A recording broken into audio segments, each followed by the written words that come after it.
আমি জানি না এই কথাটা কেউ শুনবে কি না, তাও এটা শেয়ার করতে ইচ্ছে করছে।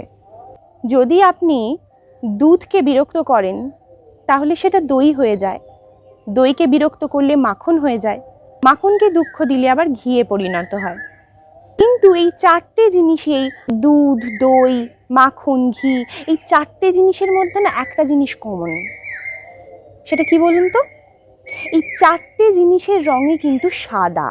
এটার মানেটা কিন্তু খুবই সিম্পল, যে যতই দুঃখ আসুক, যতই প্রবলেম আসুক, যে মানুষগুলো তাদের রঙটা কোনোদিন বদলায় না, তারাই কিন্তু সমাজে কদর পায়, মানুষের ভালোবাসা পায়।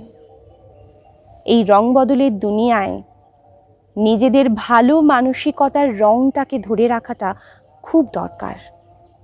তাই আপনার এই ভালো মানসিকতার রংটা কোনোদিনও বদলাবেন না, কোনো পরিস্থিতিতেই না।